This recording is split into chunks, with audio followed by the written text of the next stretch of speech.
You're tuned in to Agriculture Today, and we start our Friday show with some grain market information from K State grain economist Dan O'Brien. Dan, thanks for joining us today. Thank you, Shelby. Dan, starting off our conversation a little differently than we usually do, and talking about the USDA acreage and grain stocks report that comes out today, the 28th, and how it can make some moves in the market.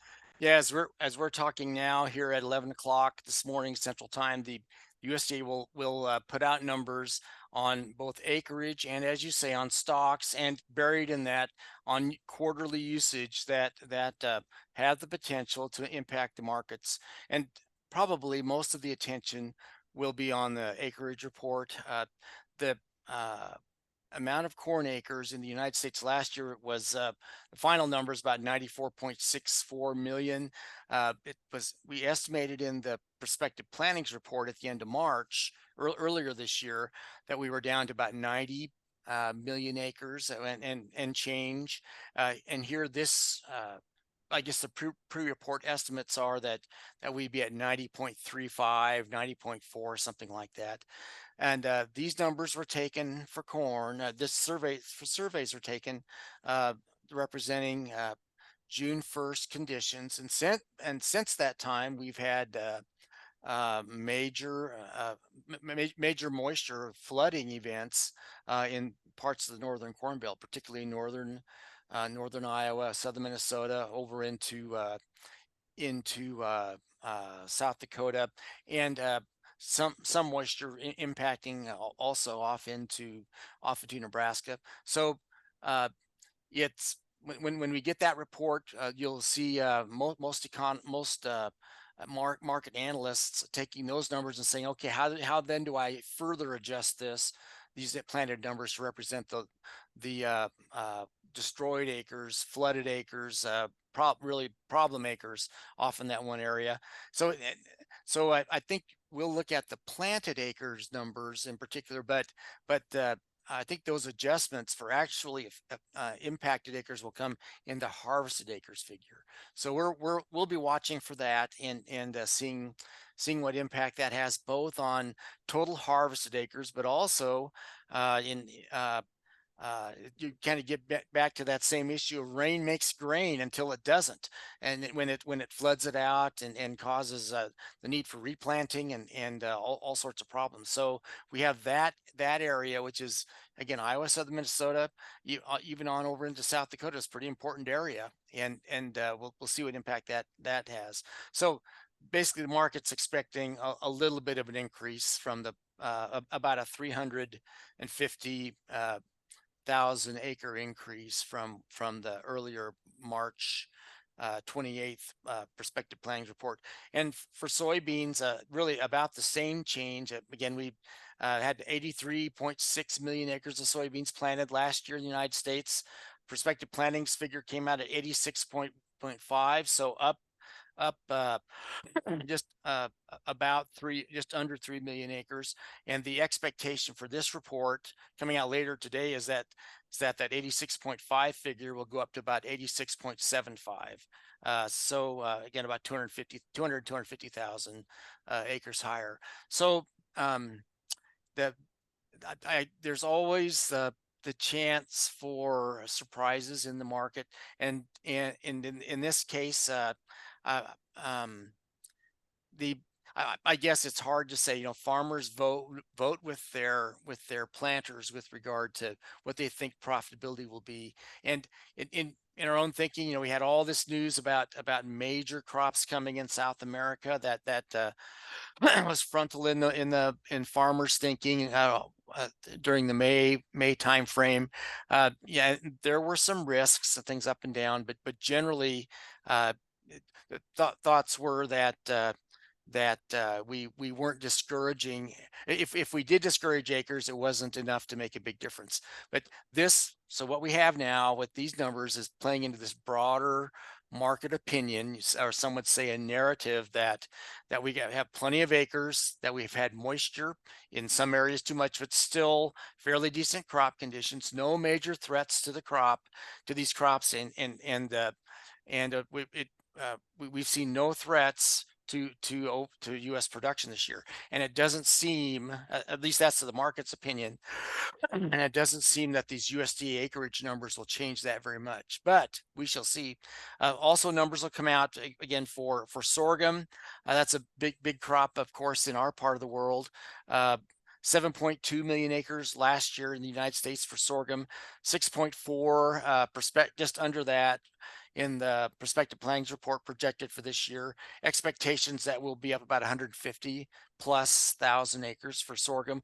We'll be watching that, and if that happens, a lot of that's happening in our neighborhood, out here in central western Kansas on down into Oklahoma, Texas. So we'll see where that plays out, and we'll have also these numbers to look at for winter wheat, spring wheat, durum, etc.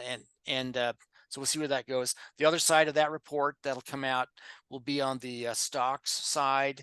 And I understand the stocks numbers, but what we're really looking for are the hidden numbers, i.e., the calculated use. And that from these reports we get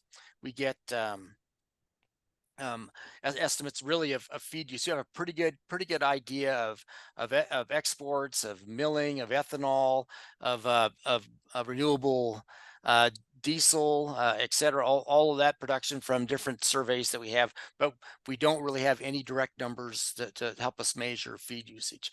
And some numbers that have come out of late with regard to the cattle on feed side of things that in Glenn Tonzer's shop here at K-State have indicated that there may be some weakness in that area. So I think we'll be watching that closely. Those numbers as they come out, again, if the quarterly stocks numbers come out here at the end of June, they'll feed right into the July WASDE report. The acreage figures will go right into that. I'd be surprised if we see any change in the yields on those USDA balance sheets, but certainly the acreage figures could as they go up or down would impact the supply side, and any surprises high or low on the quarterly stocks numbers and implied usage, well, it would impact the demand or use side of those balance sheets. So I in markets in the last few weeks that have been pretty negative, really, you're looking for I guess any new news that could affect direction, and so we'll see where all that goes. Also wanting to make a mention of some numbers of the bearish numbers we're seeing in the futures markets. Yes, when you look at the closes yesterday on the futures, we have seen the July corn number at close at 413.25, and we'd been trading closer to 5 for a good long time, or at least 475, etc. And new crop Dees corn 433.75, and again we've been 475, 480 at in those areas before. July soybeans at 1152.25. November new crop harvest at 1104, and that's down from we had been up over 12 for a while, or at least 11 closer to 1150, 1175, etc. for a good bit. And wheat, of course, has been on a downtrend for a while at 1160.5. Excuse me, pardon me for wheat. I think people wish wheat was at 1160, but actually for July hard red winter wheat closed at 592 yesterday, and of course harvest is going on.